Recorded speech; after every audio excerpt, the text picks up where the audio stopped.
Larsson here. Larsson. Oh, he's in! Henrik Larsson!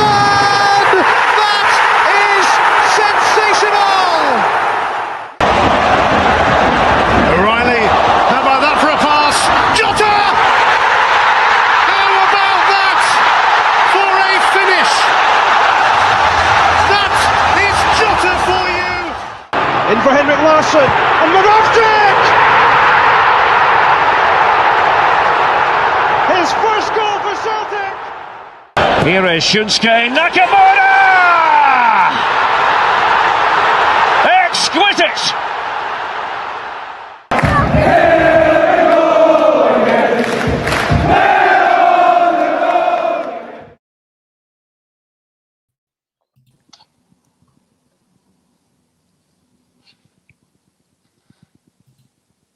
Good evening and welcome along back to the Celtic Unrestricted View. I'm JP and it's Monday. It's the weekend after the absolute disaster that we've all witnessed, the Celtic fans. Celtic go to the capital and we are beaten 3-1 by rampant Hearts, it seems to be at the moment. Joining me tonight for all the chats, obviously we'll hear from Brendan Rodgers as well, and along with the viewers and the guys watching along from the outside and the fans. But joining me tonight, my good man, Mr. Ryan Clifford. Well, Ryan, obviously it wasn't the weekend we all wanted, pal. And like I says there, it was a bit of a disaster as it ended up. I know moments change games of football, etc. But we'll get into all that anyway, mate. But how are you and how was your weekend out with the game? I was all right, mate. Obviously on a day job over the weekend, and then you think, right, let's end the week in the high, and normally Celtic don't let us down, but they have recently, mate, as fans, so aye, no great, mate. We were kind of expecting a reaction. I know we've said it the last few weeks, but we kind of thought, right, big game here. This team normally turn up in the big games, and we didn't really, did we? You kind of put it spot on, mate. Disaster. Been a bit disaster the last few weeks, to be fair, the last few months, to be fair, performance-wise. But aye, just apart from walking away, mate, nothing else. But I will touch on it to the, as you mentioned, the big talking point of the weekend is Celtic getting, shall we call it, battered in terms of the score anyway. So, but aye, all good, mate, in terms of my life. But Celtic, no great, mate. So I hope you're well and the rest of the chat's well as well. Yeah, I do apologise for the lateness of us starting tonight. There's a wee bit of a crisis going on in my house at the moment. My daughter has misplaced her glasses. So between me and her mum and herself, we're obviously trying to locate them as we speak. And I think something's going on above me just now in that regard. So I do apologise for the late start. That was my fault. So I'll take that one on the chin, or chins, depending on who I'm talking to. But good evening to everybody that's joining us across the social media platforms. I hope yous are all well. Again, out with the game, we will come to that all. Come to some comments. G-Doc, good evening all. Paul Maguire, hail troops, good evening all. And Jem, evening JP, Ryan and the chat. Obviously, Ryan must have been feeling sorry for me because he's put a wee comment in to say that we won't be long, folks, for you guys in the chat. I know how some of yous become anxious and start, normally when Ryan's on here, he's got his rosary beads in his pockets. Just that kind of behaviour starts to creep in. So, Tickle Feather Machine, hail everyone. Hail all from Cheryl and Gary. John Shirley, hi guys. Seems a bit you under the weather, John. Seems a wee bit low key for one of your besties, pal. Just make sure everything's all right. If anybody knows John well, do we know if he's well or not? Is he well enough? Barry Boy 40, evening all. He's in there again with his Gaza 40 holding up with two big trout. Celtic follower, hail troops. Scott Howie. There's a man that's no seen in the comments very well. He's wrote destroyed. I don't know if he's meaning Celtic yesterday, Ryan, or himself. Maybe that's why he's not commented very well. Who knows? But interesting to know that one. Tobias Juggimus, or Toby as he's well known. Hey, well, boys, no wonder I drink. By the way, I've seen you drinking, and it's talk about a drift, by Christ. I thought it was Big Innes it was in the pub that time, man. I thought it was Big Innes for the still game. Jordan Henderson, hail. Good evening, Jordan. Hope you're well, pal. Edward Driver, I thought we were a better team. Played some good stuff. I'm going to hold that thought because I similarly agree to bits of that comment in order to where I'm going to go with this chat tonight. Adi Oladipo is in the chat tonight. He says, think Rodgers forgets Trusty and Scales putting one of the best defensive performances under him in Atalanta. Yeah, there is that argument. Nick Connolly, he's wanted to rub it in from Tenerife, saying there, Ryan. It's cold here, Nick. Wrap up warm and come back. Nick's only, it's -8 in Glasgow. Nick's only popping into the chat briefly because he's got a date with Billy Porter in about 20 minutes, so he needs to move. He's part of the boy band, isn't he? Part of Billy's boy band. Yeah. He's part of the boy band tonight. James Kennedy, evening, JP and Ryan. Well, as I said, good evening to you all. I hope you're all well. We'll just get right into it, Ryan. Obviously, the game yesterday, we see the team line up. Obviously, there's a couple of changes and they've been forced due to injuries, mate. Obviously, Alistair Johnston and Aniacho. So, in came Johnny Kenny and Dane Murray, along with Kobe Donovan. And Cameron Carter-Vickers, that was another one, obviously I never mentioned there a second ago. But when you look at that, and you go, right, okay, now we had a chat on Friday, mate, on the podcast, and Ad says to you that I thought he would have played Dane Murray. And I mentioned due to, the balance of the play, Dane Murray was right foot, and I've just got this sneaky suspicion, Ryan, that I don't know what's went on indoors. None of us do, but I don't know if Brendan fancies Austin Trusty. I did explain on Friday, and I got a comment saying it was disrespectful, but I don't care. It's my opinion, and I think that Big Trusty is as weak as piss, as Brendan says. I think he's a big safety. And for a guy his size, he should be, should be doing better in physical duels, 1-on-1. So I think for those reasons, mate, I think that's probably the reason why Dane Murray, we have got some audio from Brendan, so we will play that as we go. But the game obviously starts, we go a goal down due to Dane Murray's mistake. He's trying to scoop the ball away. The ball hits his shin. He mistimes it. Looks as if he's harried that a wee bit as well. And then we go and get ourselves back into the game. Now, from then, Ryan, I thought we were in good spirits. We were doing okay. We were actually holding our own. We were up against a really direct Hearts team yesterday, in my opinion, mate, where that Hearts team, they went direct. There were lots of cross balls into the box. They were really trying to put us under the cosh, testing us, playing a lot of long balls. I actually thought, even although he makes that mistake early doors, I actually thought Dane Murray recovered pretty well in the game. He won some challenges, he won some aerial duels. He was really tested, really put under the cosh. Kiziridis on the left-hand side was really testing the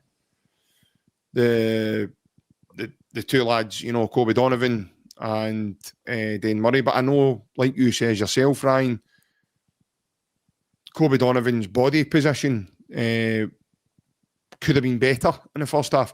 But for me, Ryan, I thought he done okay. I thought, you know, he was okay. He was, Kizarides wasn't really doing much. Like, obviously, as Brendan says in his audio, we are going to play it. So, the both sides out with the 2 goals in the first half. There wasn't really much created, if you're looking at it back. And, yeah. And then there's a great chance for Celtic to take the lead when, right before half-time, we've got a great chance for Benji Negrin, and he's trying to finesse a chip over the goalkeeper. Not saying the goalkeeper done well, but overall he done well. But it comes off his shoulder, so he's not directly kind of saved it with his hands. It's kind of come off his shoulder, but he was there to really put his body in place. But that was a thing with Hearts yesterday, Ryan, that, you know, when we were on the attack, mate, when they were tackling, they were throwing their body into things. They were putting their body on the line. You know, they had a kind of spring in their step. And so they should, because they've had a great start to the season, if you look at it that way. But first half, mate, overall, we'll go that. We'll do it that way, I think, mate. I think that's the best way to do it, looking at it in both halves, and then we can talk about it. But in the first half, I thought we'd done pretty well, considering. And we get ourselves back into the game. And to be fair, there was 2 goals at that point scored in the game, and we'd scored both of them. So first half, you're thinking, even after that Negrin chance, you're thinking to yourself, right, here we go, we're going to get in and we'll kick on now for that. So in terms of the first half, mate, what's your own thoughts? Obviously, Hearts did come out in the first 10, 15 minutes or so. I can't remember the exact time of the goal. I should know, but I can't remember the exact time of the goal. But the first 5-10 minutes, Hearts did kind of come out and try and take the game to us, and we kind of weathered the storm a wee bit. And we were getting into the game, and then obviously Casper, as much as I've been a wee bit critical of him, that was an unbelievable save. And then the balls went out wide, and we've not got organised enough. Was that the header? Yeah. We've not got organised enough, and then Dane Murray's. People can look at it both ways. You can look at it as it was an error, or you can look at it as it was unlucky. I'm going to put it down to a massive error, because his body position was all wrong. He shouldn't be looking right at that. For me, you should be kind of facing like that, so you're ready to defend the ball. And he's panicked, and he's trying to scoop it, as you mentioned. And I think it's really poor for him, to be honest. Again, it's all about opinions, mate. We all see football different, but I just thought it was terrible. He shouldn't have to panic there. He should have the awareness to know where he is, what's in front of him, what's beside him, and just clear it away. And I hear what you're saying there, Ryan, but does that come down to lack of communication in and round about him, mate? Because if you look at it back, he's got time. He's actually got the time to try and hook that away with his left foot. But as you say, mate, he's harried it, and then it's aware. I get what you're saying, but Casper or Scales shouldn't need to mention it to him. He's facing Shankland. He's facing, so he's like this. So he's not actually in a body position where he can move. So if he's side on a bit, he can actually he can see what he's doing that way, and he's seeing what's coming in. So his body position's in a way where he's ready to defend or he's ready to clear.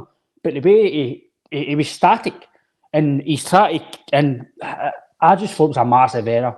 It's just my opinion. I thought he panicked. It definitely was. And then that section of the back foot.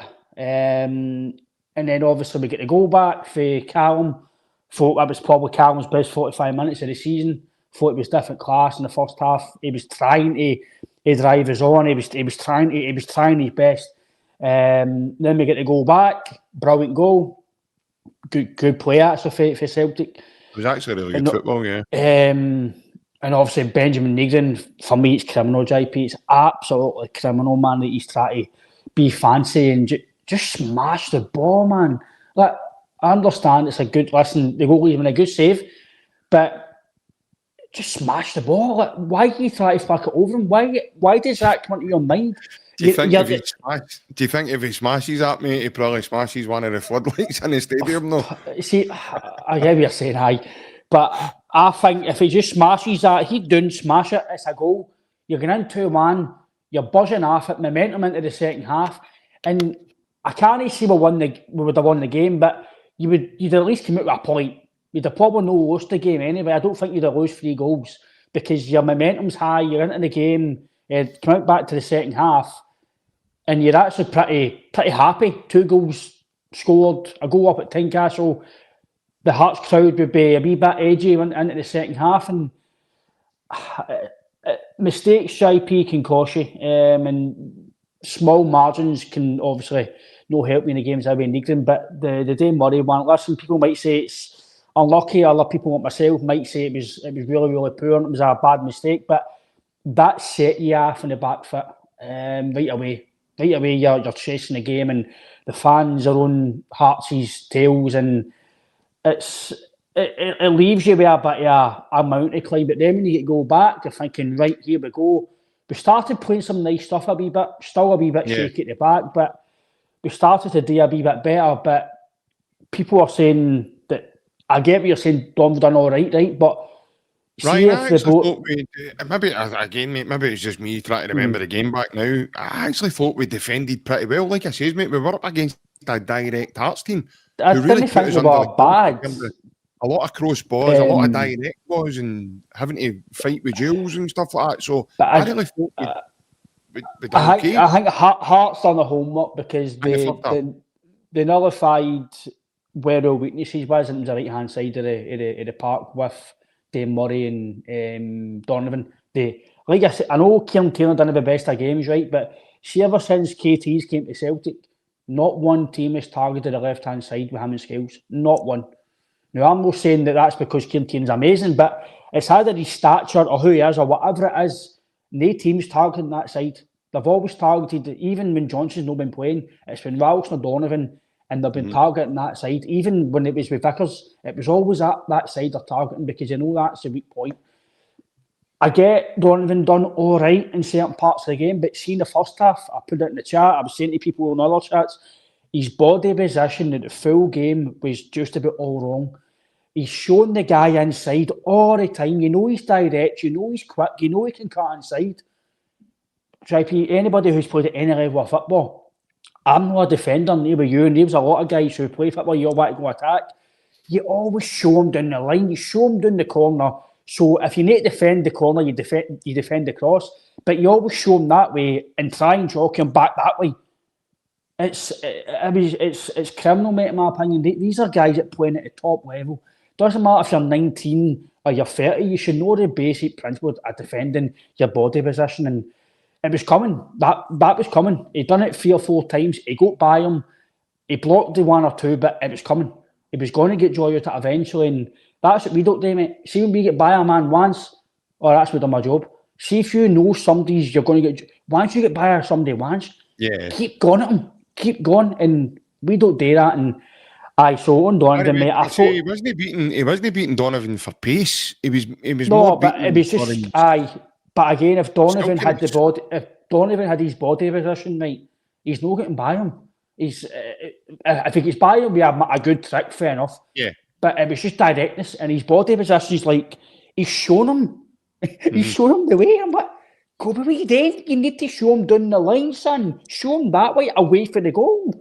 Because if you do that and then he still gets the ball in, fair enough, you've done your job. It's up to the defenders to then defend. But he done all right certain parts, IP, but it's small things like that in games, mate, that punish you, and it kind of did punish us in the end, mate. No, you're bang on, mate. You are bang on in terms of punishing. We move into the second half now, and obviously you look at that, and right for the whistle goes, it just seemed to be that we just made mistake after mistake after mistake after mistake. Now, in a sense, the second goal for Hearts, when you look at that back and you say to yourself, well, hold on a minute, you've got Negrin talks to Donovan. God knows what he says to him. Because Donovan's on Kizaridis. And Negrin said something to him. When I watched it back, Ryan, I'm trying to envisage it. It's got to have been something like, leave him and watch your runner. Because Donovan takes a step back away and allows Negrin to come into that slot. Now, you talk about, you've done your analysis, you've done all your video stuff, and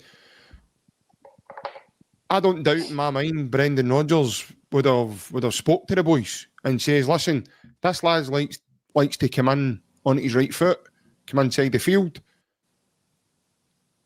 All you need to do is look at his goal against Falkirk. It was more or less a carbon copy. But then there's a couple of, people are going at Dane Murray, but there's a couple of things that happen before you even start to bring in Dane Murray in your conversation. Because, again, you talk about body positioning. Kobe Donovan's his side on again. So if Kobe Donovan faces the man and he's in front of Kizaridis can't jink in because Negrin's on the cover. So if he jinks in, Negrin's left footed as well. So Negrin's left foot is right facing where Kizaridis would travel into with the ball. But instead of that, Negrin tells Kobe Donovan to stop and track the overlapping runner. I can't remember who the boy was. It was but somebody was on the overlap. I think they were looking for Kizaridis just to slip the ball towards the byline. And obviously Kizaridis had a different sort of thought in his head. And, well, fair play to the lad because he believed in himself and he jumped inside and he hit a shot. And then you bring Dane Murray into your conversation. So Dane Murray's in the box and he moves out the way. He steps to the side of it. So, again, Ryan, my thinking behind that is, has Dane Murray done that because he thinks the ball's going out? But then if that's the case, Ryan, I'd be then asking what's Casper saying to him? Because Casper must have said to him, stand your ground. It's the first thing a goalkeeper says to you. Stand your ground. Don't move out the way. If he's moved out the way, he's either thought it was going by or has he had a shout to say otherwise? Because I can't, Ryan, and I've watched it 7 times now. The goal, the second goal. I've watched that 7 times now. I cannot for the life of me understand why Dane Murray moves away from that ball. And he's either moved because he thinks it's going by or he's moved because he's had a shout to tell him to move when it's the wrong shout. Because, again, it should have been a shout to say, stand your ground and just let the ball hit half you. So, as I say, what's your thoughts, mate? Because for the life of me, mate, it's been playing tricks on my mind for last night into the day. And I cannot for the life of me understand why he's moved. Unless Dane was here with us, then you could maybe say to him, big man, what were you thinking? Or what was in your mind there? I've actually spoke to my old man about this, and I think I've watched it about 50 times, mate. I'm trying to visualise like yourself. Honestly, mate, it's amateur defending in the highest order. And I never say that about Celtic, and I'm sorry if it sounds disrespectful, but before you come to Dane Murray, you have to look that's what I'm saying. First. It's for Donovan to Negrin, Engels has got to do better as well. I know he's dangled a lead out, he's got to shut him down, but then it goes to Dane Murray. But we'll go for face to face, right? So first of all, Donovan, body position, all right. Again, as a trend here, JP. I know he tackled a few. He done well 1 or 2 times in the first and the second half. He did tackle. He done okay in certain parts, but the major parts of the game, body position, show him down the line that way into the corner flag, or show him that way. Like you've just said, basically jockey him, stand your ground. It's the first thing you say, see when somebody goes towards you, either you go to the ball and don't commit yourself, but make sure you're going to tackle him, or jockey him, and just go beside him. Just stand your ground. JP, we're no professional football players. I know people might say it's easier saying done, but we own that part. Your basics as a defender is you stand your ground. You look at the man and the ball. Your body position's got to be spot on. If your body position's wrong, no matter how quick you are, how good you are, 9 times out of 10 you're probably going to fail to defend that. So he's like that. Naglin's come in, jogging in. Right, I'll take him now. Mm-hmm. I don't know what he's doing. It's like he's it's like he's carrying on to put some just to put an effort in, and then you get Engels who should do better with his leg. It's just I'll try, and then you get Dave Murray with his 2 horns like this, standing still. Why you not put your leg out? Obviously, I know that's handball stuff, right? He steps out. He goes. The ball goes that way. He goes that way. So if you're worried about the handball switch, keep your horns at the side, but still put your leg out. No wonder Casper's going to have his seat, by the way. No wonder he's going to have his nut. There's 4 guys that's went through. Donovan, Naglin, Engels, and Dave Murray. 4 guys against 1 and a ball, and they couldn't stop it. It's JP, it's criminal, mate, and we'll touch on as we go along. Thomas Shanklin's in the comments tonight. I don't think it's to do with experience or lack of experience or anything like that at all. It's just simple defending. That's just down to the fundamental basics, Thomas. 1 or 2 things have happened there. He's either misjudged that, which I said previously in my last comments, was he thinks it's going by, and his positioning's wrong, or he's either had a shout. That's the only 2 things that could have happened there. It's nothing to do with experience. By the way, my wee boy's 7, and when I'm kicking a ball about with my son, even in the backyard, my son will attack a ball. He'll dive in front of a ball. So that's nothing to do with an experience. When you defend, you need to know how to do the fundamental basics. And if it's a bad error. It's poor defending, mate. It's poor defending. It's poor defending collectively. When you look at that, this is where I go back to when I said earlier, we just continued to make mistake after mistake after mistake. It mounted up. Obviously, I'm going to play some audio from the manager because obviously tonight we're also going to have a wee chat regarding Brendan Rodgers. But this is what Brendan thought on the match. Brendan, can you start by telling us your thoughts on your performance from the team? Yeah, disappointing result and performance overall, really. 2 different styles of play, 2 teams not creating so much. Still felt at half-time we had the chance to go in at 2-1. And we didn't quite make that, and then we're disappointed with the 2 early goals in the second half. We got to squeeze the line. That's the principle of our game, and then we can catch probably 2 or 3 players offside, but we didn't move. It becomes a fight, and then we need to show more determination for the shot. We speak beforehand about the young winger that comes in. He likes to shoot. We see his goal against Falkirk, and we did that well in the first half, but second half we switched off that. So when he came in, we've got more determination to stop that. So basically what we're saying then, so it's determination. You have to have the desire in order to stop things happening in front of you, Ryan. You don't need a manager to coach that to you, mate, and or tell you that. That's not even a teaching point from your coach and manager. Obviously, here's another wee audio regarding obviously Dane Murray and I'll play a couple actually. This is regarding Dane Murray and the Austin Trusty and Brendan's decision making and thinking behind why Dane Murray played yesterday. It's a difficult game for young Dane Murray to come into, where you feel the need to pick him up after his mistakes for the own goal and the penalty. Yeah, listen, I think it's all about learning. When you're a young player, Dane's been in around it now for a little while. He's played in some games for us and come into games. So yeah, if you want to play for Celtic, you're obviously these are the challenges that you want to come and perform in. So, But yeah, listen, he's a good kid. He trained really, really well. We were looking for him to give us the balance. He won some great headers, some really good moments. It was just unfortunate how he started the game. But he kept going, showed his mentality, and yeah, he learned from the mistakes. Okay, and Ryan, obviously, just before we move on to the next audio, mate, just quickly, I've been a big advocate for our youth getting an opportunity, getting a chance, Now, I do agree with Brendan on that audio. You know, it's all about learning, and I mean, me and you were once young guys, mate, at one point. I know it does not look like that now, right enough, but we were at one point, mate, know what I mean?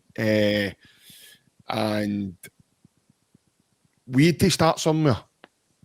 So, in my opinion, if Dane Murray's not making a mistake, he's not doing the right things. He's no, you know, I wouldn't expect Dane Murray to come in and be squeaky clean and be Rolls Royce material. Jesus Christ, anybody that thinks that is Looney Tunes, in my opinion. It's the same with Kobe Donovan.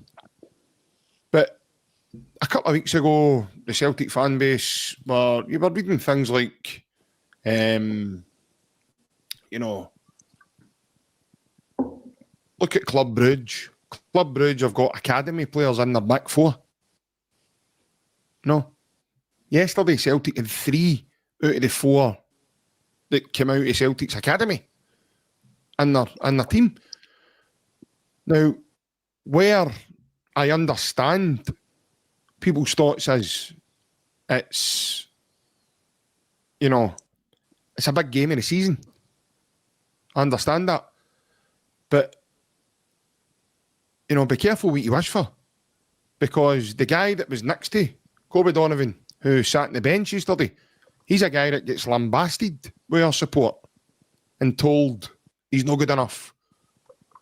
And he can't continue playing for Celtic. So in that aspect, what is Brendan supposed to do? You know, Kobe Donovan has come in, he's done very well. And that, again, this is just my opinion. I do believe that the lads have got to learn, Ryan. I believe that these boys will be better for that, for those mistakes. Because if they weren't making mistakes, mate, then they're not doing it right, in my opinion. And by the way, see, before MD has a go to 2 young boys, start having a go at all your superstars and your senior pros. Because they're the ones that are continuously making mistakes now. They're the ones that are letting the team down as well.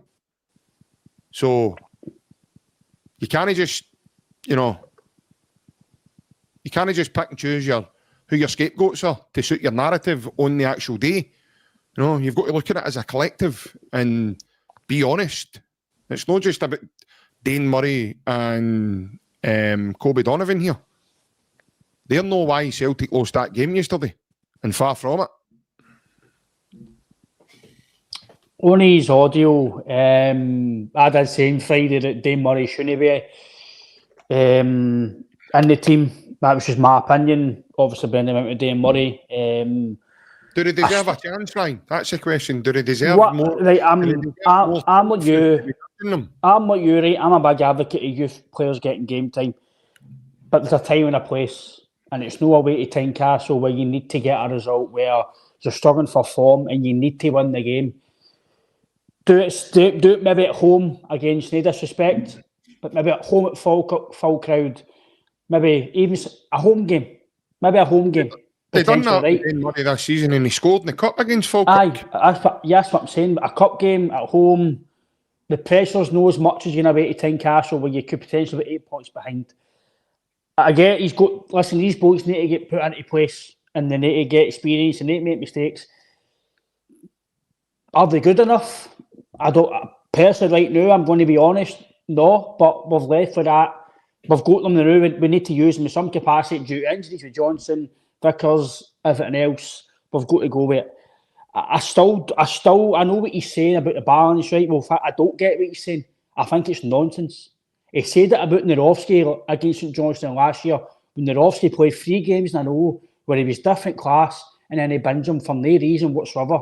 If you're a professional football player and you can't play, and you can't play, I wouldn't say it was different class, but no, I know it was your best defender in these 3 games. Hearts, he was different class.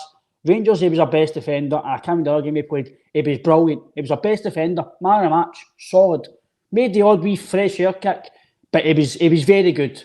He was competent. He wasn't Maldini, but he was competent because somebody came out the cold and then he bins him. Scales is back for injury, plays Liam Scales. I'm not saying he's better or no, I'm just saying that's what he done. Austin Trusty, loads of experience. He might have not been the best defender at the club, or he might not be everybody's best player. But experience in a big game like that, Dane Murray, I think that's his 9th game for Celtic, over a guy, I don't know everything that Trusty's played, but he's probably played about maybe 40 games for Celtic, maybe 30 odd games for Celtic, 40 games. International experience, Premier League experience down south. Well, know what you think about him. If he was a relegation team, whatever else, he's still a better defender than Dane Murray. Every single attribute, Trusty's better than Dane Murray. In my opinion, there's no doubt about that. Dane Murray should not have been in that team, in my opinion. He doesn't deserve to be in the team in a massive game like that. And Rodgers, in my opinion, has to throw the boy under the bus by doing that, because that boy might not come for that now, JP. That might wreck him. Because he's made mistakes against Braga. I think Midtjylland as well, he made a mistake a few years ago when he's a young boy. And another game I know, he's made mistakes in every single game he's played. Big mistakes. Now, I don't mind guys, Aston Villa, that's what it is. I don't mind guys kicking about the park, JP, the odd time when they're trying to do things, or they're under pressure with a guy that walks out the park. But see when McGregor, right, all these guys, they make the odd mistake, right? They make the odd, right, but they get criticised for it. This season's not just been the odd mistake. But what I mean is, but 9 times out of 10, it's not leading to goals. It's maybe kicking the ball at the park or a bad pass. Bad performances and dropping points. But see, when I said it with Liam Scales last year, even Greg Taylor and other guys, they get highlighted more when they cost you games and they cost you goals. Small mistakes get highlighted, but you don't criticise too much because it's no led to anything, but you need to wrap it in the bud. You need to nip it in the bud. But when you make mistakes that cost big games and big seasons and big moments, that's when you get scrutinised. That is just what happens. McGregor criticised the last few weeks, but it was different class yesterday, so well done, McGregor. Brilliant. Hopefully that should carry on now, but it's just my opinion. People are different. I get what you're saying. I get what you're saying to the degree, Brendan, but at the same time, I don't, because if you're a professional football player and you can't play on the opposite side and kick with your other foot, you shouldn't be playing at that level. I'm sorry. It's scandalous. I was a right footer, right? But if I need to play left mid... What happens if he brings Trusty in to the right side and then, he does something similar? What happens then? Well, he'll not get crucified for playing Trusty. Trusty will get crucified for making mistakes. He will. That's what I'm saying. You can't win. You can't. But you can't no criticise somebody if they make a mistake. No matter if it's Dane Murray, Trusty, Scales, Donovan, whoever it is at the back line. Doesn't matter if experience or no, they're going to get criticised. But I still can't understand how Dane Murray comes out the cold. I know Trusty's come back for injury, but he's fully fit now. He's more experienced. He's a better defender. He's a better player than Dane Murray. He's played 9 games for Celtic. I don't think he is. He's far better than Dane Murray, JP. I can't understand how... It's all about opinions, mate. It's all about opinions. But Dane Murray's played 9 games for Celtic, but 17 or 18 games for Queen's Park. And he's thrown into a game of that magnitude that we need to win over an experienced Premier League and Celtic player, international experience. No matter what you think of how good he is, his experience is better. Trusty didn't see that, see for the penalty. Trusty doesn't make that mistake. Guarantee it. That's it's an experience. Trusty can't tackle. He's right foot. I know. It's an experience, mate. Dane Murray, he's probably... By the way, he's not that young. He's 22. Arne Engels is 22, right? Arne Engels gets slaughtered. No good enough. He's this and that. Arne Engels. He is younger than Murray. 22, right? He gets slaughtered. Nobody talks about him, but a young boy. In game time. Oh, he's come for... Nobody says that. But Dave Murray makes him say, oh, he's only 22, he's a young guy, he's come for academy. 22 is no young anymore in football. He's no 17-year-old. He's made mistakes that 17-year-olds sometimes don't even make. For me, he's no good enough right now. He's got to go a loan move either in January or the summer and go and get more game time, because I don't think he's good enough personally. I think the manager's also not helped him by playing him. If I'm Trusty, I'm being honest, I want to go. Why sit on the bench when a guy who's only playing 9 games ahead of you? I don't know what Trusty did in training. Maybe we're seeing things that we don't see. But even then, the experience factor, Trusty should be playing a big game like that next to Scales. Atalanta, they two are different class. So his balance thing's total nonsense, JP. He didn't talk about balance against Atalanta when we drew Atalanta. That didn't get mentioned. So why is he now mentioning balancing now? Narovsky, brilliant, all balance. For me, it's just a smokescreen, JP's excuses. He knows he shouldn't have done it. He knows Murray's made mistakes. He's trying to help him with saying he learns for it. But he might not learn for it. No, I don't think Rodgers. I don't believe Rodgers does think he's made a mistake here, mate. I think he'll stick by with it. That'll not be the last game Murray plays. Murray will play on Wednesday and he'll play on Sunday. I guarantee it. I'll be honest with you, right? I've never seen this. If we played Dane Murray and Liam School the rest of the season, we will not win the league. No chance. I'm telling you right now, they're no good enough. Dane Murray is going to make mistakes every single game. He's made a mistake every game he's made. It's a pattern. It's the manager obviously sees something in him, Ryan, which is why he's there. It goes back to now. I'll let you back in. I know I'm just frustrated, mate, when I'm watching. I get it. You're saying about the manager talks about the way that they were going to play, right?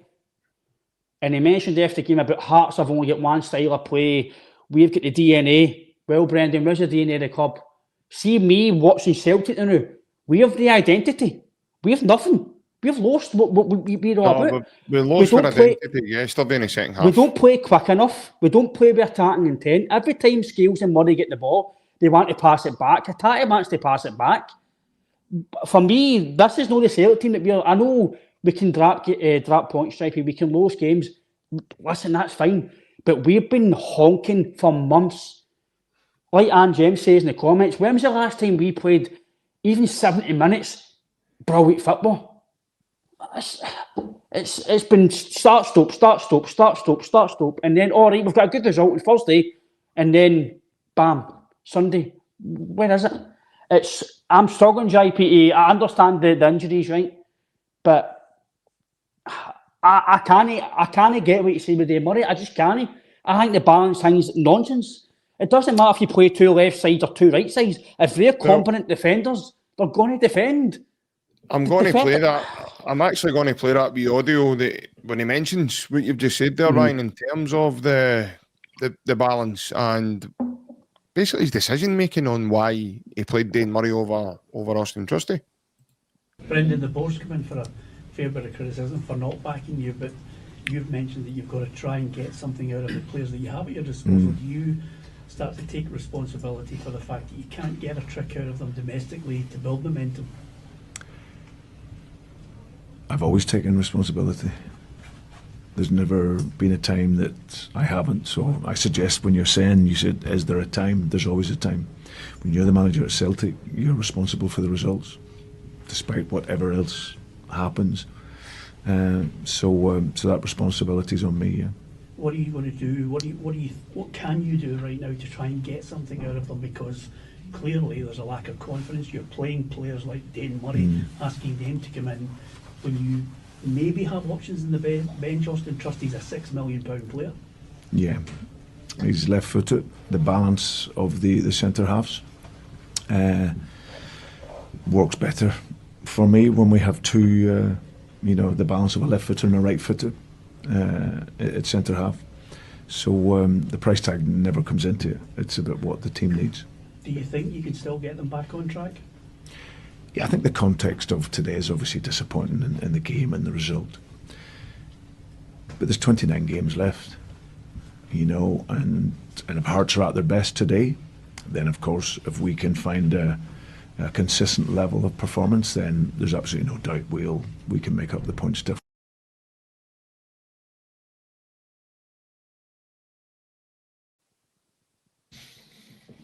Yeah, so he's now there explained that why his decision is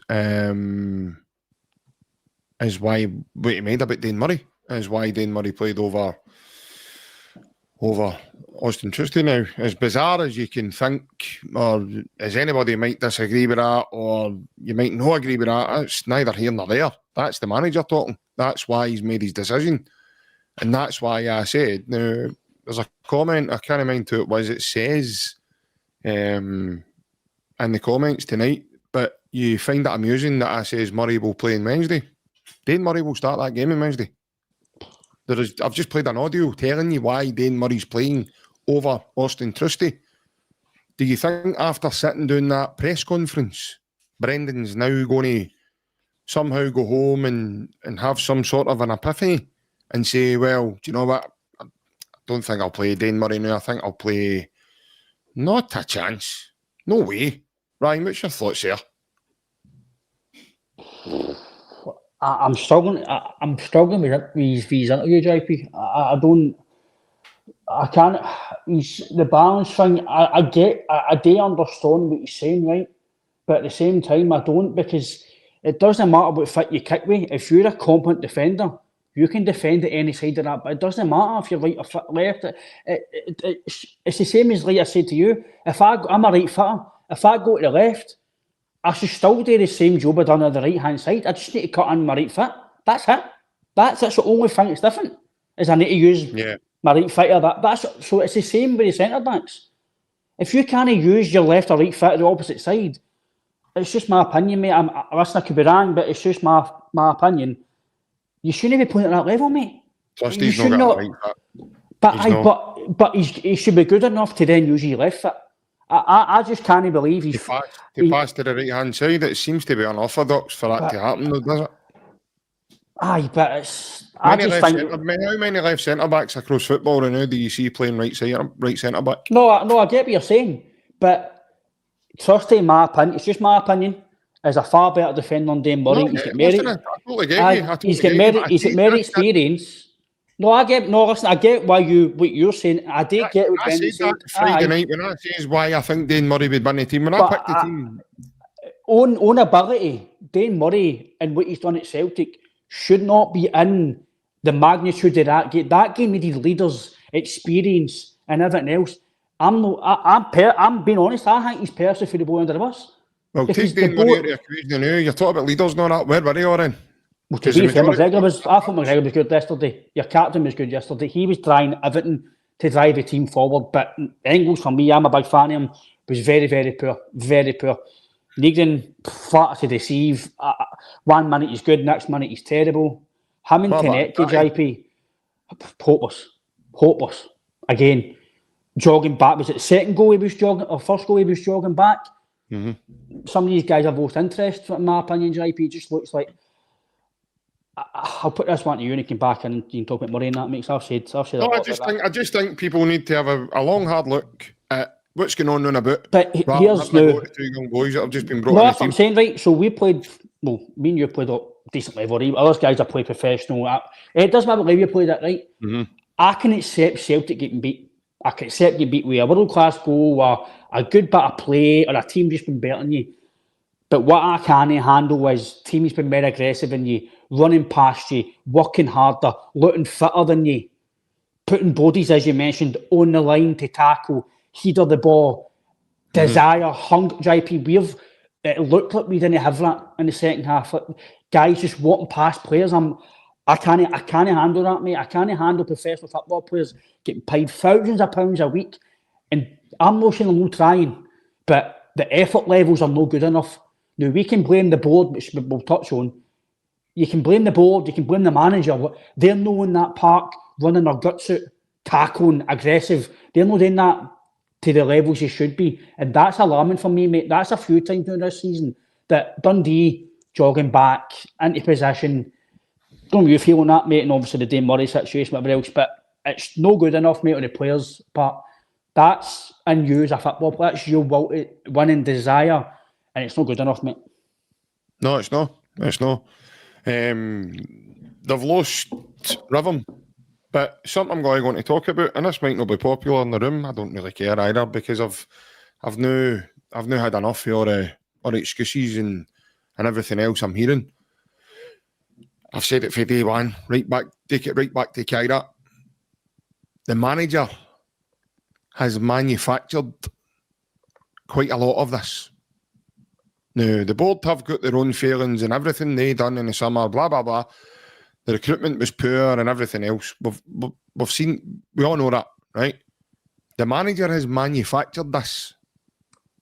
See, in his interviews and the way that he speaks and everything else, talking about Honda Civics and talking about, he doesn't care if it upset people, and it is what it is and all that kind of patter. And then obviously the biggest looming cloud that's hanging over the football club now. He doesn't take all the blame, Francis, because the players go across the white line, mate. They've then got to go and do the duty. They know as individuals the now. It's no good enough. They're the ones, Francis, who change it out there on the football pitch. So Brendan Rodgers has manufactured loads of this stress, anxiety, and everything that is built up for the summer. Do you know why, Ryan? Because of the way he's handled the contract talks of his new deal, or supposedly new deal. He's then told the fans that, the club haven't even offered him a deal. We've not even got to that part. Now, whether that's true or not, that's stuff you should keep in-house. He spoke the last couple of weeks, mate, about the disharmony surrounding the football club. Well, you've cost the majority of that, mate. You've cost the majority. It is rumoured that the man gets paid £3 million a year, right? So if that's the case, see the interview where he talks about the Honda Civic, right? I'm sorry, mate, but if I'm paying you £3 million per annum to do your job, mate, I expect a different answer or a better type of answer for you on a press conference when you go and do these media. So I'm getting a wee bit sick and tired of it now. I'm getting a wee bit sick and tired of Brendan getting a free pass. And I'm a wee bit fed up now listening to fans continuously overlooking him.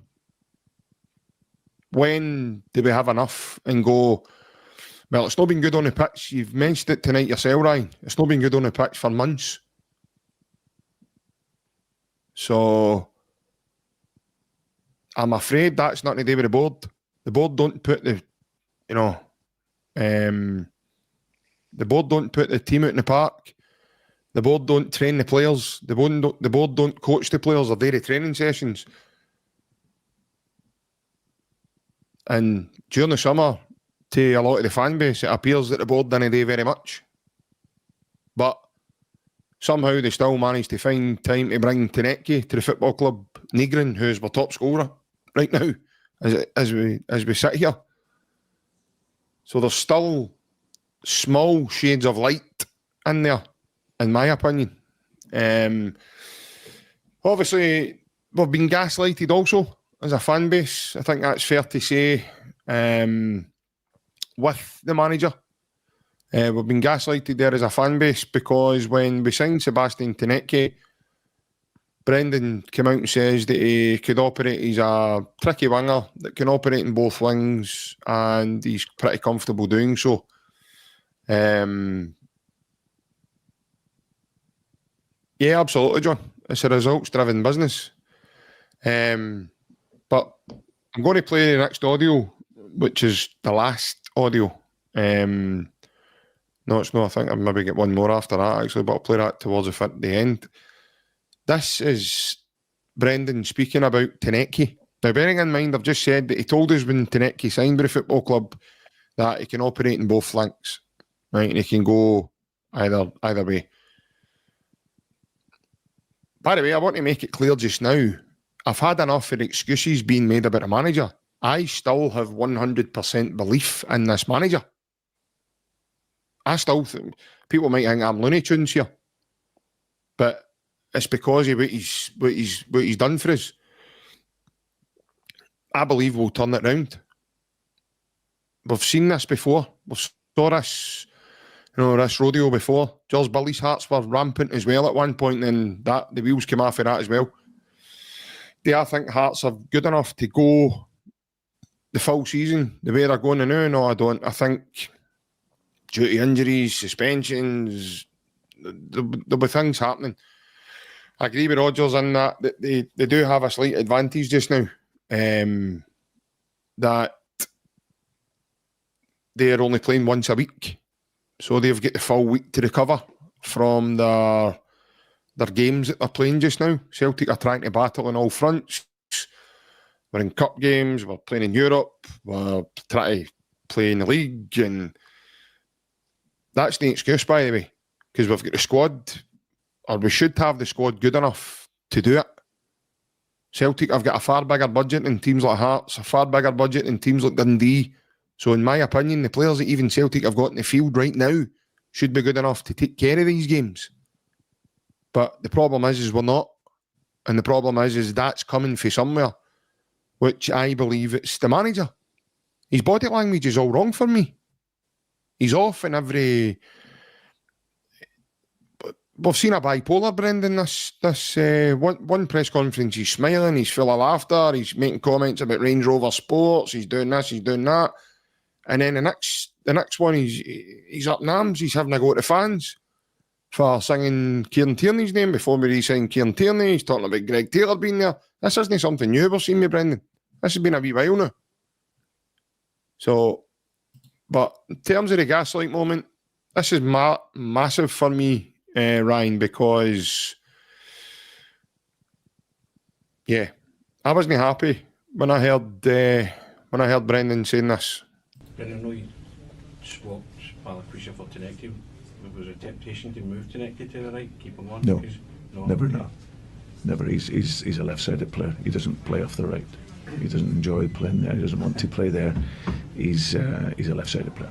Any update on the injured guys? Brendan, Maeda, Johnson, Ian Atchell, when you would expect those three to do that? Dyson will join training tomorrow. Ali and Kel's probably not as serious as we first thought, but I'm not sure they'll make Wednesday. So, but they'll definitely be a few weeks. Now, Ryan, when I heard that Dyson returns to training tomorrow, I'm beginning to think this podcast is bugged, because I mentioned it on Friday. When Celtic don't seem to do too well, or when players that are on the field don't do well, that's the last twice now Maeda's been out injured, and he's probably been looking on going, I need to get back into that team to get these guys on. But the moment there, mate, when he mentions about Tenecki, what's your thoughts? Because as I've said before, mate, it looks like we've been gaslighted massively with the manager here.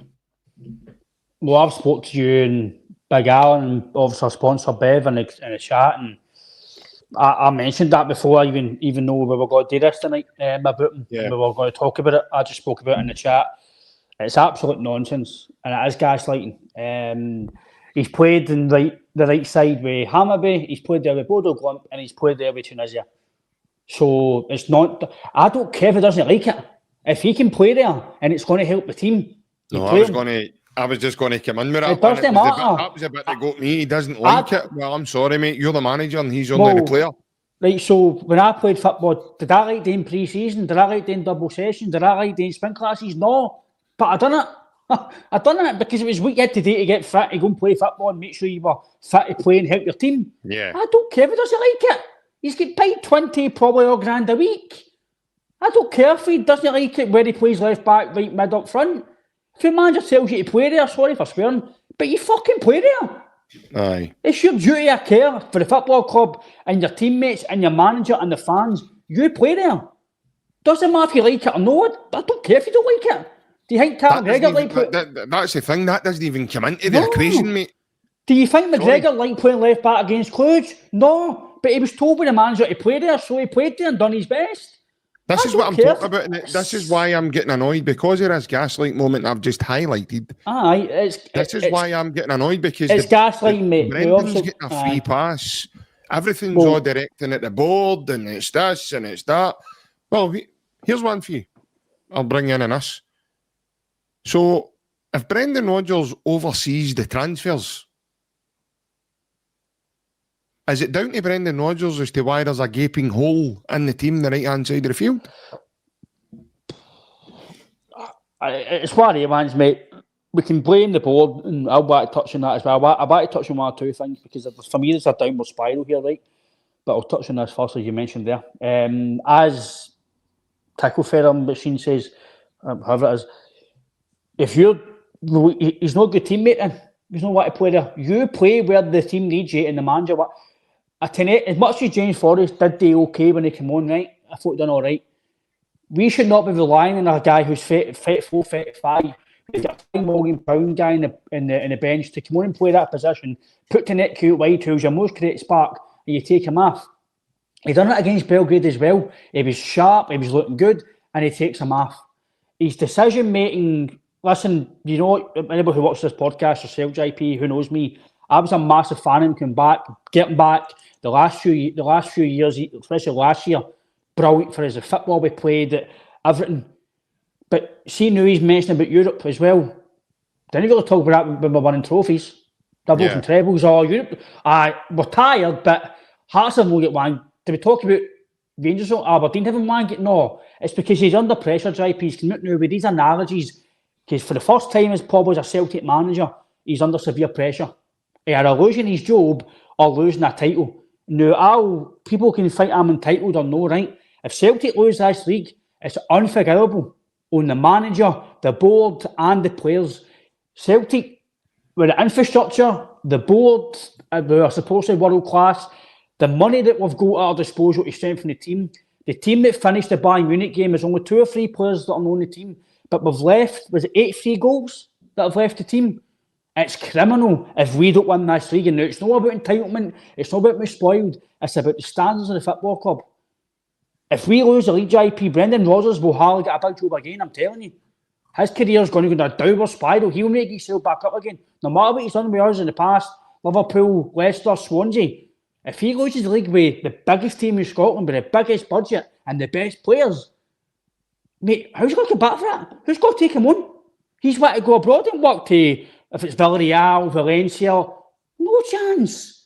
If you can't manage a Celtic team in Scotland, what chance you go to La Liga and get the job? Telling you, I love him to bits, JP, what he's done for this club. And I'm not going to say he's not got a clue, because that's so disrespectful, right? In my opinion, apart from the European Cup that Jock won, mate, he's the best Celtic manager. Not 100%, but see the way he's talking, JP. No, I'm only talking about the way he's talking and what I'm taking.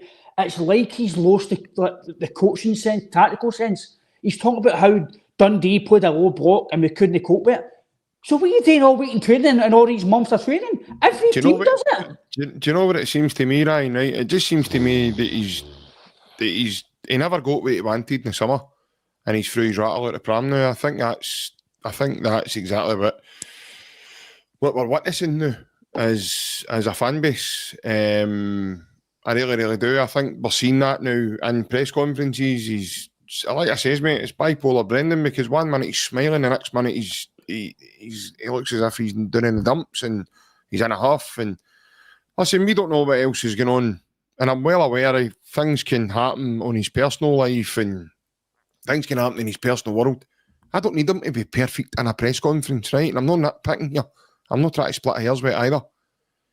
But, you know, stop coming away with stuff like Honda Civics and try and re-galvanise your players. There's plenty of time, like you mentioned yourself, Brendan, in the presser. There's 29 games left of the season, in the league season. So, like I says in the heading tonight, it's time for leadership. It's time to lead the players and, re-energise yourself with it as well. Now, he might have lost a bit of heart and a bit like Maeda because he never get his move, and he's got a family, he's got a young family. So they've probably been dead set to move down to Brentford and go down there, and you're hearing reports that half their house was all packed up and ready to go, and it was a transfer deadline day. They thought they were moving and all the rest of it, and then that never materialised. It was just a shambles from start to finish in the transfer window from one reason or another. I still want to say that we got some good out of it. And I'm looking forward to watching how it develops and everything else. Could it have been better? 100%. It could have been a million times better. Could have been a lot easier on us as well in terms of timing, the way we do it. In terms of the way Celtic got players in and moving players out who potentially want that different challenge and want to move on, instead of keeping a hold of them and keeping unwanted players in the dressing room, because again, that creates a bad vibe and everything else. We question from Sean Taylor. JP, can you answer those questions? Do you want Brendan as manager if we lose to the Rangers? Yeah, I do, mate. Yeah, I do. I want him to be the Celtic manager. I understand that result puts us in a very tough position. But Sean, I grew up in an era, mate, where Celtic didn't win anything, pal. And I think Anton Logan's left foot in the comments says that I don't seem to get rattled or whatever else in terms of results on results. Why should I? Why should I, man? I spent years going through the mill with Celtic, watching Celtic, going to see Celtic with my dad, watching Celtic struggling to get results with, Dundee United, Dundee, Aberdeen.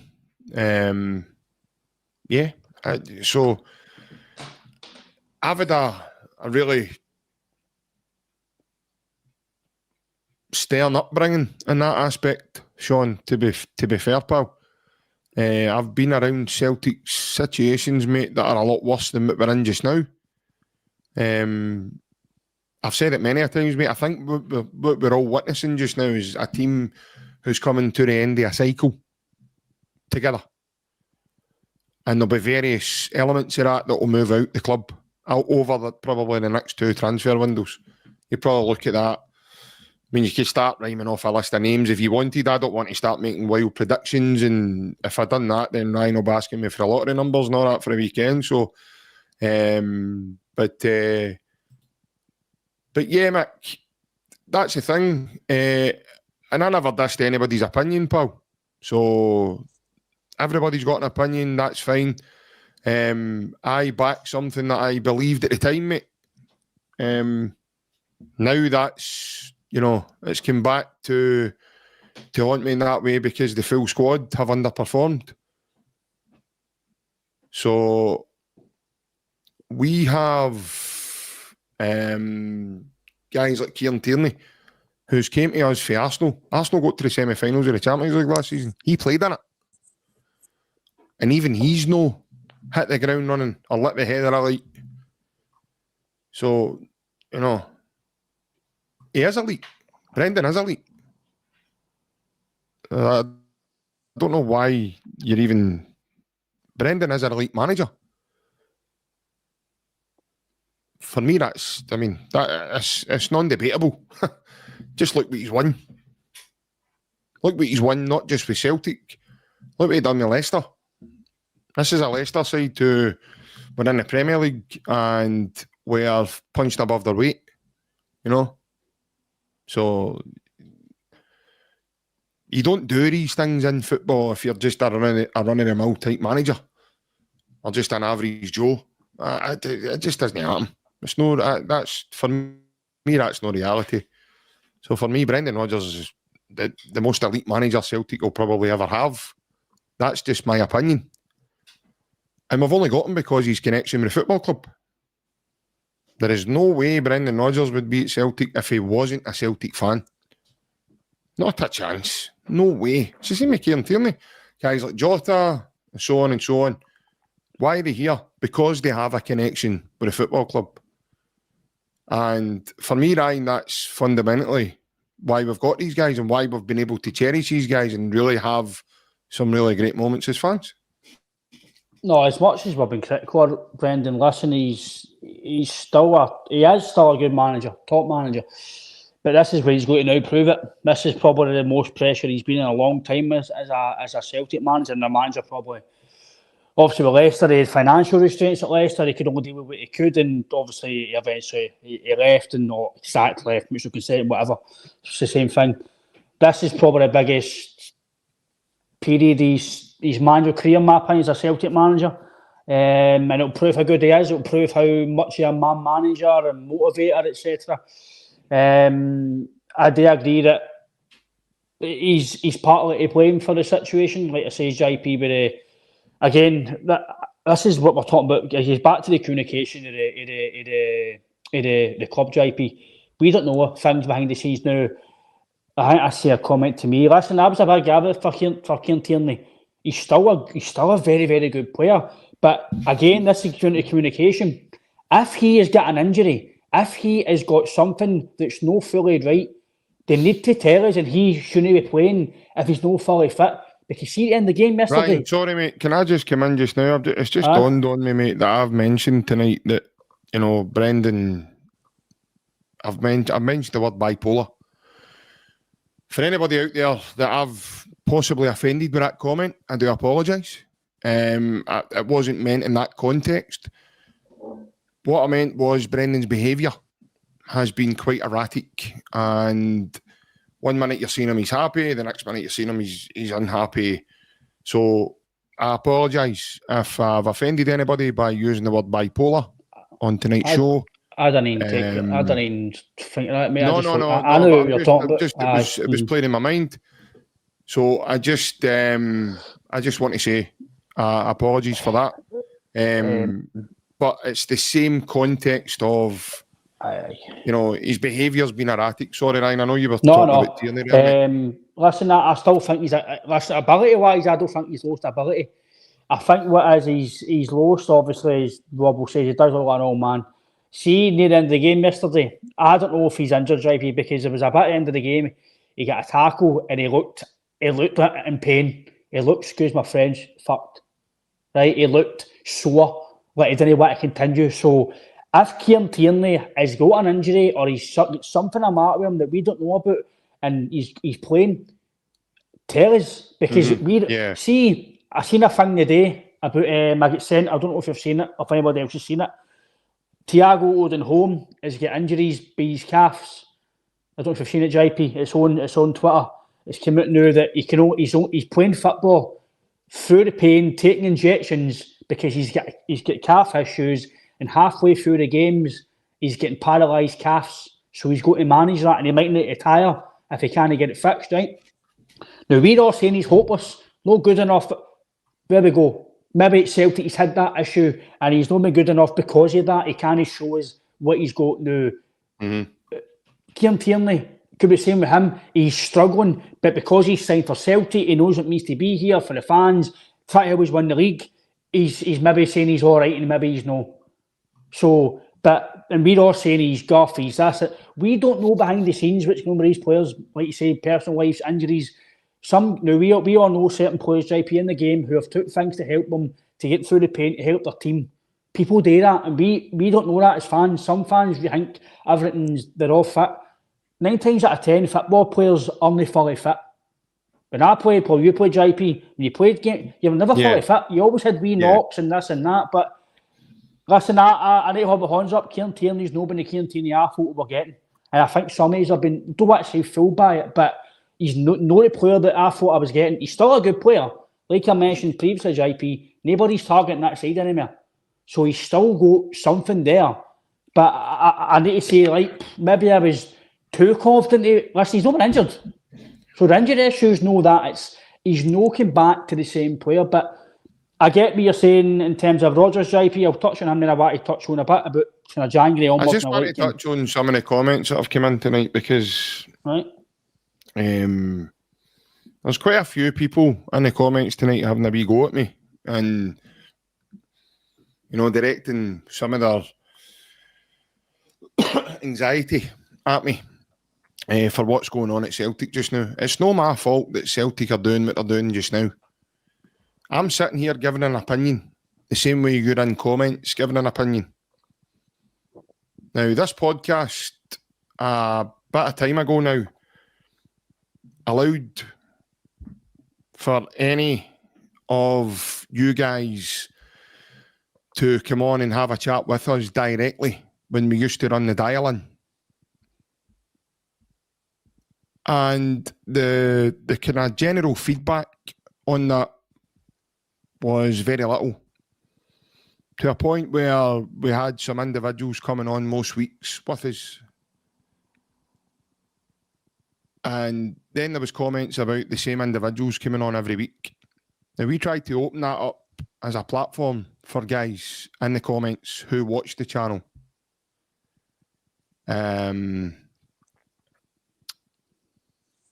So, like I says, I've got an opinion the same way you have, the same way everybody else has. If you don't like my opinion, that's totally fine. But before you comment or before you say something that doesn't have any meaning to what's actually happening right now, think about what's, what you're putting in your comments. And that's not just to me. That's to Ryan, Alan. There's even comments getting left after we do the podcast. And just think about what it is you're saying. And mate, definitely, John. If you think that you are sitting typing and it's starting to become personal, maybe then you should have a look at yourself. So that's all I'm going to say, Ryan, because I don't think it's right, mate. Me and you sit here, we do our best. We try and do as much as we can in terms of interaction with the comments, and we have a lot of laugh and a bit of banter with the people who do comment on the show. But there's individuals out there, mate, that think it's okay just to message whatever it is they want to do. And we're just to sit here and, just put up with it. We also gave a platform to all the individuals in the terms of the dial-in to come on and have a chat with us. And, like I says, mate, the feedback from that was very minimum at most. And it was the same regular faces that ended up coming on. And then there was comments being made about that. So, yeah. But because we've got a different opinion, mate, then, it's take it or leave it, as they say, mate. Like I says, mate, done this a long time now. It's comments don't bother me, mate. I've been called under the sun, so I'll take it. That's why I like to address like the guy. I tell me the comment about Kieran Tierney. Listen, I'll always say, if I've said something about a player, I thought it was going to be good, I thought it was going to be bad, I'll go back on it and say, fair enough, I was wrong. And I'm not going to say I'm totally wrong on Tierney. Listen, Brian, you're no wrong. Do you know what? I still believe in Kieran Tierney. I still think Kieran Tierney will come good for us. But this is what I'm saying about the club. They're no interacting as with, they're no telling us things about if it's the players that are. There's silence for the club, mate. There's nothing. See if Kieran Tierney be slightly injured and they need to manage him, tell us that, and we'll actually be a bit right. Okay, fair enough, right? But no, I know what you're saying. Listen, JP, if people write what they're going to write, mate, it doesn't matter if it's on here, if it's Twitter. It's this generation, mate. People are going to write things, and it's just what it is, mate. And it's especially football, mate. Football it shouldn't happen. Like I say, no, football but see, players. No. But what you're saying there is people are going to write what they're going to write. But See, No, it's like wrong. guys, no, but Aye. like guys like myself who come back with it, who come back to it, then that isn't like. That's the thing as well. It's just society, mate. Like, in general, like, even football players, mate, they get abused or they get this and that, but then as soon as they say something back, it's because of professionals. Right? It's not right, Yeah, mate. yeah. Like it says, on any platform, it's not right. So no, like it says, if there's any comments personal, I'll be honest, I don't look at them. I just, it's fine. It's not like you say, it's all about opinions. My opinions are not always expertise or valuable. That's fine. We all see things different. Like I might say, but Dave Murray's not good enough. Someone might say he is. I'm like, cool. I don't agree with you, but it's fine. But like you say, JP, obviously with Rodgers, and I want to touch on something for January onwards and let you come in because I think it's a bit of a snowball effect, a domino effect. So for me, if Brent, no matter what happens on Wednesday, if he wins, brilliant. That's us back on track. But if we don't beat Rangers, I think potentially he could be getting his jotters, and I can't believe I've even saying that, mate, because you're potentially, you are at the Champions League. You're not doing well in Europa League. You're 8 points behind Hearts. You could be actually 11 or so behind Hearts by the time you play them the next league game. You're only 3 points ahead of Hibs. You're only 5 points behind Rangers, who have had the worst season ever, starting halfway. Hold on a minute, don't you start getting ahead. Rangers. We're only 5 points ahead of them, and they've had the worst start of the season in a long, long time. I'm going to start investigating what's in this boat, what I was hearing there. Come on, you. If we do not beat Rangers on Sunday, that'll be us at the semi-final, out the Cup in November. That'll be the 6th game he's no beat Rangers. That's including Russell Martin, Philip Clement, and Barry Ferguson, and then it'll be Danny Rowe. If that's the case, I think potentially you could be looking at how's it going to change. This is just I can't really talk about this, but as somebody said in the comments, Shipey, it's a results-driven business. We've won 2 out of 6 or 2 out of 7 games. It's not good enough. You're at the Champions League, where it was an open goal to qualify. That is on the manager as well and the board. If Rangers won on Sunday, JP, for me, he's got an unbelievable way back to a lot of fans. Now, I'm a big fan of him, but it's a result-driven business, mate. And let's be fair, this is one of the worst Rangers teams in a long, long time. They have been the last few years. We've not beat them 90 minutes in 5 games. I know we won the Cup, but we didn't beat them 90 minutes. I know the Cup's the biggest thing, but I think he's on tenterhooks, mate, and he's got to swiftly turn that around. But like I say, the manager's to blame, right, for the performances and team selection. But for me, it's a full collective, mate. And for me, the hierarchy have to take, in my opinion, for the full thing, the majority of the blame. The players need blame for the performances, the manager, team selection, training, and obviously we don't know behind the scenes what he's doing with the transfers. But January, I've said it on here plenty of times. For me, January was the proper start of the regression for me. Kyogo could get sold without getting replaced when you were clearing the league. I still stick by. I know you might think different, or commenters might think different. If we weren't so far ahead, Kyogo for me was not getting sold because you were still in the Champions League and you were still in all fronts. Didn't replace him. He wanted a striker. Didn't get a striker. Right. Maeda done well. Luckily enough, he done well. The Cup final. I've got some of the Cup final team was, I think I've got it there, JP. It's there. It's Dermot Desmond. It's no. There's a Cup final team that ended against Aberdeen. Schmeichel, Johnson, Carter Vickers, Scales, Taylor, McGregor, Engels, Bernardo, Kuhn, Ida, and Maeda. And obviously Jan, Kenny, and that on the bench, right? And somebody's all sat in the pub and we all sat after the game saying, some of these guys... There's quite a lot of that team still left there. That's what I mean, right? But some of the guys in that team can't play next year. I know Scales has done okay this year, right? But I'm being honest, people know my thoughts about him. I don't think to take Celtic forward to the level that I think we should be going at, I don't think he's good enough, right? So I said for that team, Taylor, consistently, Scales, consistently, Jan came on, consistently, Johnny Kenny, Adam Ida, and there was 2 or 3 players that should not be in that team that ended the Cup final. Can Casper be trusted to be the same goalkeeper next year? His save was brilliant the other day, but the last few weeks he's been shown that he's aging. And we've not really replaced quality with quality. We've no signed players to help the squad. Maeda wanted to go. They've no get somebody to help him. For me, in the summer, we needed 2 centre backs, 2 forwards, a right and a left winger. We've not got a right mid. That's criminal at the highest order. This is what I'm saying about the analysis and data. What they doing, JP? How can you not sign a player that you're needing to sign? They've known since October last year that they had to sign a top striker, at least 2 strikers, because Johnny Kenny, let's be fair, he's not good enough. He's never going to be a second number 9 nearly, right? Let's put it out there. He's not going to improve to be a number 9 to score the goals every week, right? You're nobody else. You're scrimping, scraving to get a free agent at Brendan's book in Iheanacho, who knocked his bat in January apparently. Knew he's come in to try and help us. He's injured, unfortunately. For me, mate, the standards of the football club for the recruitment, the hierarchy. His injury's not as bad as once feared.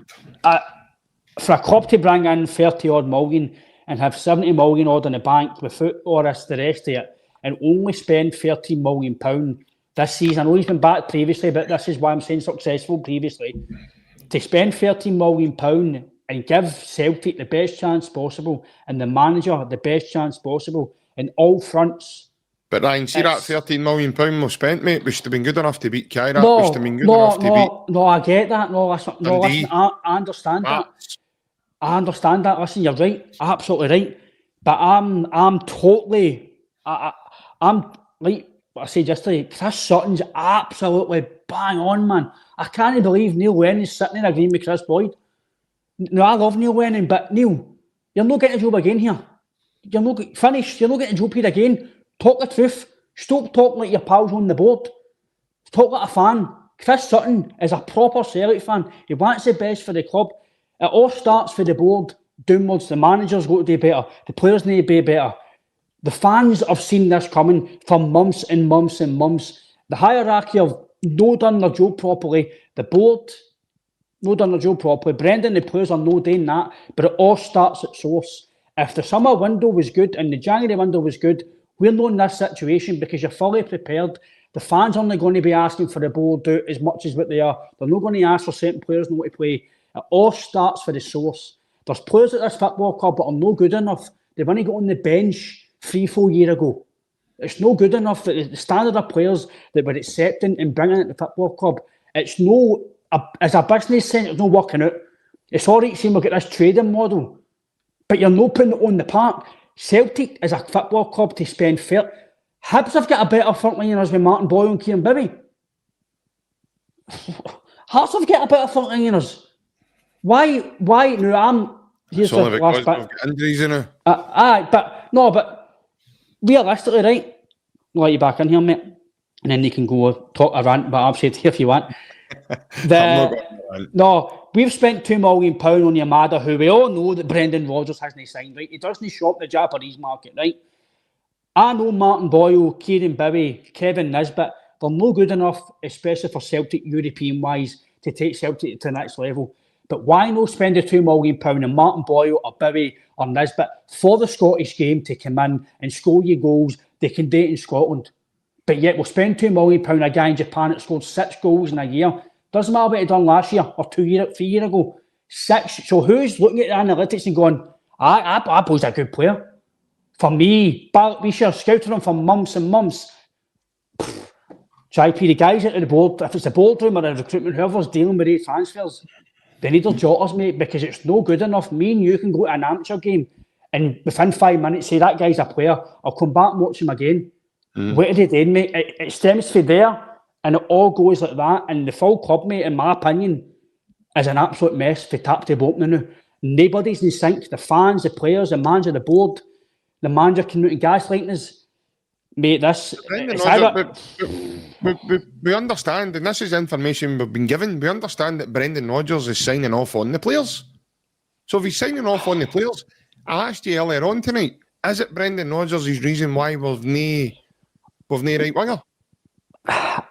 It could be, but we can only go on what we see, what we hear. Exactly, we don't know the inner workings of the club, right? So as a fan base, mate, we're just taking it for granted that somebody's not doing their job right. Does anybody actually believe somebody's out there deliberately trying to hinder this football club? are trying to make this football club no do well in a transfer window. Because I just refuse to believe it. See, in terms of ability-wise, IP and stuff like that, right? Since I've been a Celtic fan, take away probably the Tony Mowbray team, mate. Roy Dyler's team beats this team. Roy Dyler's team beats us. I did. With Scott Brown, McGregor.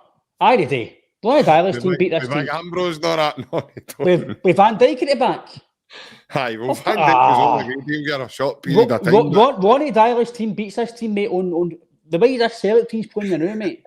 Ronnie Dyler's team beats this team. Mowbray's team probably even beat it. JP, we need to wake up, mate, as a fan base. This Celtic team right now are not a good Celtic team. Individually, they've got qualities, but as a team right now, mate, we're not in a good place. And we need to win on Wednesday. Sunday's massive, in my opinion, mate, for this football club. Because if we don't beat Rangers, mate, when's the next win going to come? We've won 2 and 6. But the fallback for that is the cup, right? Aye. Brian, you need to... It's not a wacky notion, mate, to understand that doubles and trebles aren't going to happen every year, No, mate. but that's no what I'm saying, though, right? It's the standards of the football club, IPC, when you get to a level. I know what you're saying. I get what you're saying. See the reality terms of now, mate. We can all see it as a fan base. See the reality terms of now. They're probably more likely we aren't going to win on Sunday. I get what Lennon says, right? Probably the new, if we do, it's going to be a shock. I get what Lennon says, right? You can come down a wee bit, right? And you can drop a wee level right here and there, right? But see, when I can absolutely handle when you've got a fire on Rangers, you've got a really good Aberdeen, good Hearts. See when all the teams are buzzing about you and they're all good, and then it's a proper title fight. I get that. But see when it's down to your own downfall. Listen, Hearts have done pretty decent, right? But Celtic have if it's a hierarchy, the manager, whatever it is, the club have been doing a downward spiral. In terms of transfers, in terms of performances, the standard of player for me, JP, is one of the worst I've seen in a long, long time. The bench is terrible. No disrespect to these guys. They've won his trophies. They've made us so happy. But that's done. This is this season.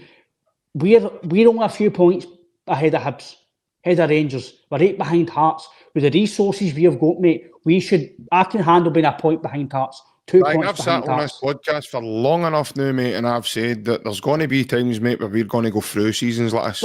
But I can get... No, listen, I'm prepared.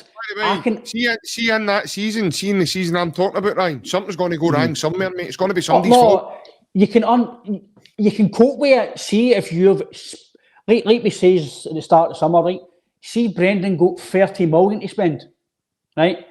And he failed to qualify for Europe, the Champions League, and he failed to win the treble, double, the league, whatever it is. Then we go, right, fair enough. He's not done his job properly. We've gave him what we could. But they've no gave him that. That's what it all starts. If the transfer, we don't know the inner workings of the club in that aspect. No, either, we don't. But has Rodgers gave an indication, mate, that he's no staying and he's wanting to move on? Because I'll tell you, see you being a businessman, mate, would you give a guy a chunk of money and go, by the way, there you go, but it doesn't matter whether you're going to stay. I get what you're saying, right? We bring in another manager next year, and he might not want half the team you bring in. Listen, I get what you're saying, right? But this football club still has to move forward. You can't sacrifice what you think of the manager for us to then lose titles. And I totally get it. I understand that. I get that. But I could see the point, Ryan, if we hadn't brought any players in at all. We have still brought players in. And by the way, I do still think they're good light. There's good light in that tunnel there. I think Tanecki's got something. I really like him, Ryan. And I like Aniacho. It's just a shame, as you said, he's out injured now. It's a shame that Maeda's not there, because I think he's a goal getter for us. And after the Motherwell game, he showed that, looking at that as well. I was hoping he would have kicked on, but he's not been there to kick on. He's not been because he got injured, and he was away with his international team, and they assessed him, and he was taking cramp in his hamstrings and his lower back. But thank goodness he's back training. Now, when Brendan says he was training a day, I couldn't believe I couldn't believe it. Like, what a boost and lift that is for our team. And when you look at the way things are, could breathe a bit of fresh air into the team.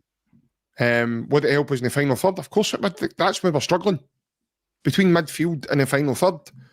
Now, I've sat on this podcast for long enough, folks, and I've says that we are going to come across this, and see if you're not ready for it, your come down's going to be massive. And this is what we're seeing now. There's going to be a season where this happens. And I've said it for long enough now. That's why I don't get carried away when you're winning everything and you're bouncing doubles and trebles and this and that and that. What we've witnessed over the last decade has been a phenomenon, an absolute phenomenon. It doesn't happen anywhere else in football. It's alien. So we have been incredibly privileged to witness what we've witnessed. But what I don't agree with, and again, this is just me, is the first sign of trouble, we start wanting to hang people and get people this and that and sack him and get him out and get him and drop him and bin him and do this and do. See, for me, I've got ultimate faith in this team. I believe they'll turn it round. We might have to grin and bear another couple of games. We might have to go through the mill a wee bit. But for me personally, I believe in this team. Why? Because they've gave me every reason. History tells you this team are full of winners, and especially no more so than recent history. And that's why I'm so calm about things, and that's why I'm not getting hysterical and going bonkers at silly results. I understand the team aren't playing well. I understand what they're going through. I've been there, I've played in football teams that have done this. And it's mental when you're sitting in a dressing room. But I was also a massive character in my dressing rooms. I captained football teams. So, very similar to McGregor. He's captaining Celtic. I've never captained anybody at that level. Understand, you can't point your finger on it and go, right, that's the reason, that's the reason, that's the reason. But what I can say, these guys are too good for this to continue. It's going to turn. Now, it might take Alistair Johnson to come back into the team. It might take Maeda to bounce back into the team. So, it will turn. But us as a fan base need to stay with them. The word supporter is a big clue in what's needed here. We can't turn against people that we've watched win for us for so long. Ryan, I refuse to think about that, mate. It's beyond thinkable for me. Turning against the team that have brought us all this success. Now, I know people are going to say, that was last year, that was this, that was that. Yes, they're not playing well.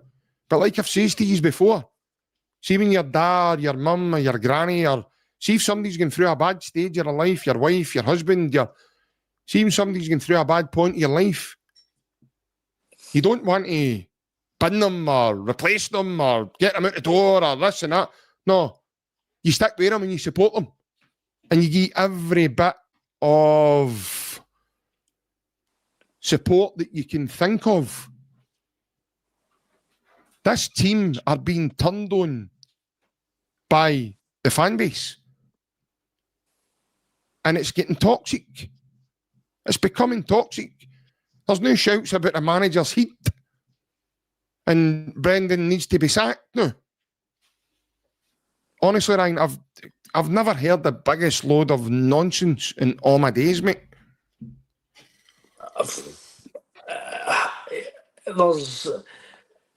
For me, they're not getting turned on. The fans are we're really frustrated that we're not watching Celtic, that we know of what the players can play like, but the manager, that he's been so good for us, he's making decisions, subs, the way that he's talking in interviews, something just for me seems off. The players have not been great since March, April. This is not just either 2 or 3 weeks. This is a prolonged period of time. The players have not been playing well, and as much as I love Brendan and these players, and I think they're still good enough to go and win the league, and they're still far good enough to go and win the league if they turn that around very, very soon.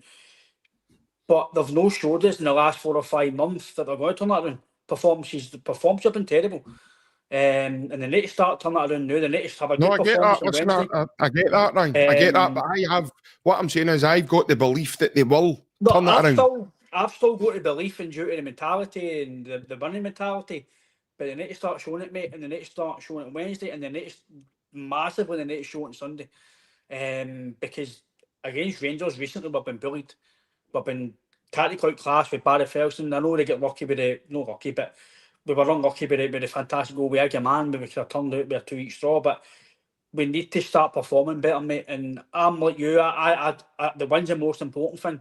But if you don't perform, eventually you're going to start doing. And I think Rodgers has got us at a 58% rate in recent times as a manager at Celtic.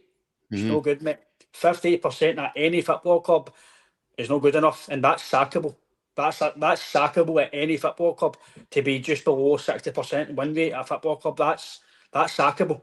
No matter what I think about him as a manager, it's about results. And if Brendan's not going to get results, listen, I'm being honest, I think we're winning Wednesday. I think we'll win quite comfortably. I know I'm sitting slotting them here, but I just think as Falkirk, we should be at 60,000 at home.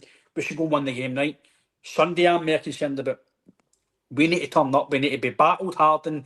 We need to toughen up. We really need to be on that, if you want to call it, battle zone. Yeah. We really need to fight for the game of Sunday, because they've obviously come off a win. You're a manager, they might have that wee bounce. Let's go into Celtic. We're under a bad place now. If we don't win on Sunday, JP, people might think I'm crazy. He's under major threat, mate. His job. No, listen, I get it. Listen, I can totally understand where you're coming from, Ryan, and I agree to an extent. There'll certainly be question marks, and there'll be a big question mark above his head, because then you look and you go, well, the team on the massive, mate. You're asking them to do. But right now, my opinion is, but what happens? Right, so what happens if we win on Sunday? What happens then? That's a massive boost for the club. It's a massive boost for the players. And you go, right, let's kick on now. Let's when you go. Let's start motoring on. But we beat Sturm Graz on Thursday, and we all thought, right, that's a turning point. We'll turn that on Sunday, and we get beat 3-1 comfortably, as it turns out near the end. So Wednesday we go and get a victory, hopefully. I'm being honest, if a performance is good, by the way, it's not a wacky notion to think Brendan Rodgers can't be sacked, mate. He was sacked to Liverpool and he was sacked to Leicester. So for 1 minute, I'm not sitting here thinking it's, that he's got body armour on there that protects him somehow for that. That's not what I'm saying. What I'm saying is I think, I believe in Brendan Rodgers, and I think this team will turn what we're watching around. That's just what I believe. I still believe in them, JP, but they need to start showing it for us to fully what they're seeing on it. We can only see what we see in the park, mate, right? And right now, it's no good enough. So they've got every right to be criticised as a club. They've got every right to be criticised. Yes, what they've done in the past for us is phenomenal. But we can only comment on what they're doing right now. And what they're doing right now as a collective, the manager. Listen, I'm not really going to touch on the board at this point, because that's done. Summer's done. We've spoke about it, and it is the reason why, in my opinion, it's downfalled. But Peter Lawwell, Dermot Desmond, Nicholson, only the guys on the park. They're no Nagin that can't kick the ball in the net. They're no Dane Murray that's no Martin's man, or Ralston Martin's. That's no the board. That's the players on that individual aspect. They've got to do better. But Brendan Rodgers has got a massive week here, mate, in my opinion, as a Celtic manager. He's got to beat Falkirk and he's got to beat Rangers. I don't care how. Well, I must say to you, 22 minutes past 9, the Scotsman on Twitter have released an article. And it says, new, Brendan Rodgers on the brink of sensational Celtic exit as the club moves over possible caretakers. Seriously? So that's, well, you'll not be able to see that. What I'm going to do is I'll take a picture. Is it Stephen McGibbon? It just says the Scotsman. Well, that says we obviously know I can't see my phone, so but Hopefully, listen, I don't want to go now. I'm not saying that. What I'm going to try and do is I'm going to try and get the photo put in here so that I can show everybody here. I'm not saying that he should be sacked now. I'm just saying that the consequence of no performing, if we don't win on Wednesday and you don't win on Sunday, there's, like you said, JP, he's got a massive potential of getting sacked because Celtic cannot be 8 points behind Hearts. There is some of my group chats now saying he's resigned. Well, see if he's resigned, mate. Before we end the show, right? See if he's resigned. Does that not prove that he can't handle the pressure? He's gave up. Has he gave up then? Well, you can look at it like that, or you can maybe say that has he had enough? But why? But he's come out saying that he's the most motivated he's ever been, and then he's leaving. It doesn't make sense, JP. Yeah. Somebody says live on Sky saying he's left, is it? Again, I can't see my phone, so I'm actually using my phone, so I can't see. Give me a wee minute, mate. I'm actually trying to put this in now that the only update I do have. I'm actually trying to get this in now so that I can show everyone what I'm looking at and what I'm seeing. No, it's not allowing me. Apparently he's left. A few people are messaging me saying he's chucked it. Yeah, that's the word I'm getting now. Celtic have put a statement out. I don't know what they've said. I can't see it. Is he resigned?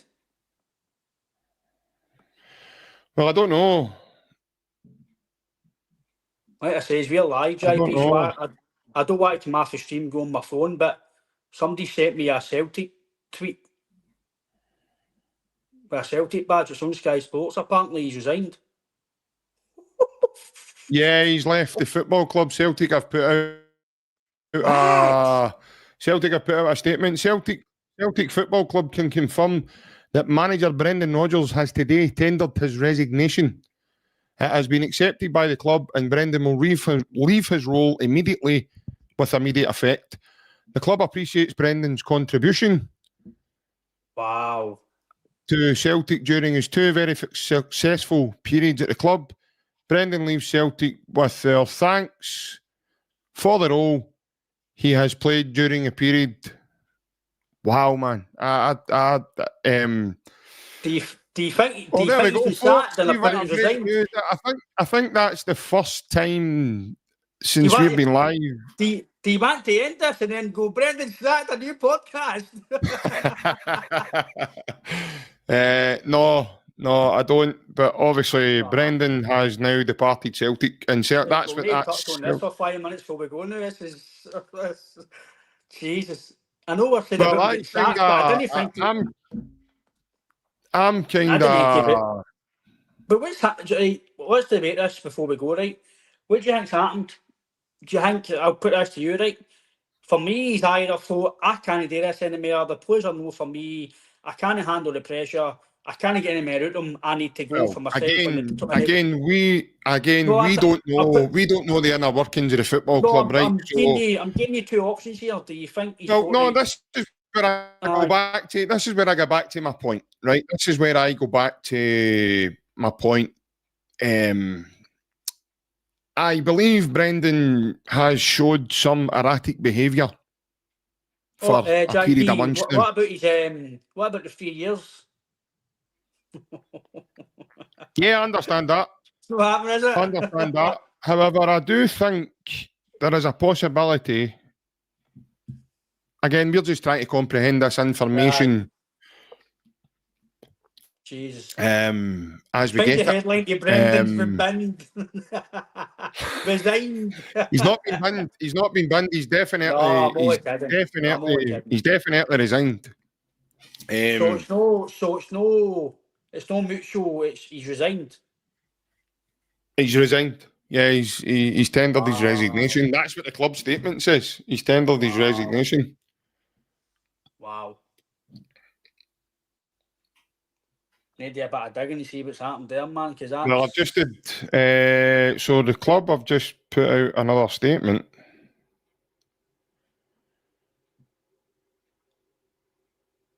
Wow. I know I'm saying there was a possibility of getting me sacked, Here, but I didn't think so he'd here we resign. go. So the club have put out another statement to say that former manager Martin O'Neill will be assisted with Sean Maloney for the time Jesus. being. It's now been made official with Celtic. We are pleased that during this interim period, former Celtic manager Martin O'Neill and former player Sean Maloney have agreed to take charge of first team matters with immediate effect. Wow. Martin O'Neill back at Celtic, yeah? We'll destroy Rangers about 8-0 on Sunday now. That's what's positive news, yes! We're going to pump, folks, and we're going to win it Sunday! Listen, but No, unfortunately, this has happened, folks, at a period. This has happened at the period of the time where we probably were bringing the podcast to an end. We will probably try and get back on now over the next day or two to now divulge more into this. Apparently, John Kennedy has left Celtic also. He's now left his role at the club as well, along with No, I've not changed my mind, Mick. I firmly believed Brendan Rodgers would have changed it round. Obviously, that's not a thing, but I didn't think something for him to resign. Obviously, we'll touch on. Obviously, it's too late now to delve in too much late at night. But to resign, wonder what's happened.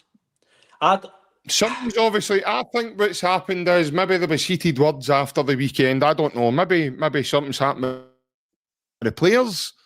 Maybe something's happened with the manager. I'm being as honest, my dad mate, says a couple of weeks ago, JP, as much as my dad says to me, as much as you love Brendan, son, he says it might just be coming to an end. And he was right. And I'm going to need to phone him now because I use it with stuff like this. With my dad, I'm never stubborn, and I'll always put my hands up to anything when I'm wrong, when I'm found out wrong, and anything else. So, but because me and my dad always like to have a bit of banter and a bit of competition. That way, it's. I didn't. Like I said, I know we're talking about him potentially if we don't win on Wednesday or Sunday or Francis, forward. it's been confirmed, mate. So just before we finish, folks, it's been confirmed by Celtic that Martin O'Neill and Sean Maloney will take charge of first team matters with immediate effect. Do you think this is on the back burner with Rodgers? Because Martin O'Neill is obviously a busy man, right? Martin O'Neill just won't, within like 5 minutes, go, I'm coming to Celtic. He's that would have took maybe a bit of time because he's got media duties and other stuff. No, I get that. I get that. I understand that. But he's been on TalkSport talking about Brendan. He slated Brendan for his Honda Civic comments about you need to keep that in the dressing room. You need to do this. You need to do that. But listen, folks. I'm afraid we'll need to go now, and we'll need to end the show there. We'll need to go and end the show, yeah. So, like I says, we will try and get back on over the next day or so that we can divulge more into this once we try and get the information, because I'm totally flabbergasted with this. But I'll tell you what, Ange Postecoglou, get your coat bag, man. Come on down. Get your coat bag, man. Take a wee holiday to the summer. Once we... Cheers, Ian. Thank you. Big headline, Martin O'Neill rescues the Celtic treble. We lost 3 Sundays in a row. Brilliant, man. JP, see the hand of Martin O'Neill, by the way, see as much as he's maybe not a young guy anymore, right? He'll make the players toughen up.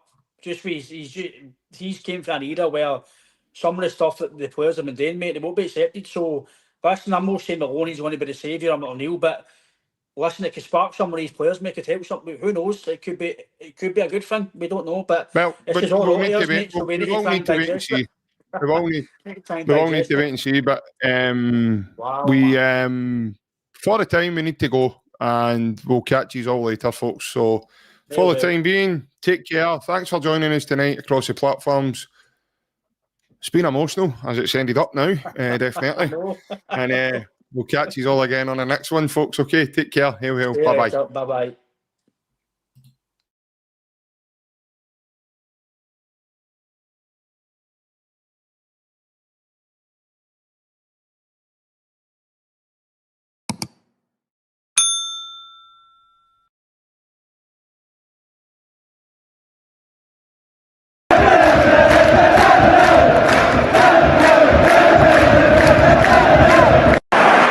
Sets up Larson here. Larson. Oh, he's in! Henrik Larsson! That is sensational! O'Reilly. How about that for a pass? Jota! How about that for a finish? That is Jota for you! In for Henrik Larsson. And Moravcik! His first goal for Celtic! Here is Shunsuke Nakamura! Exquisite!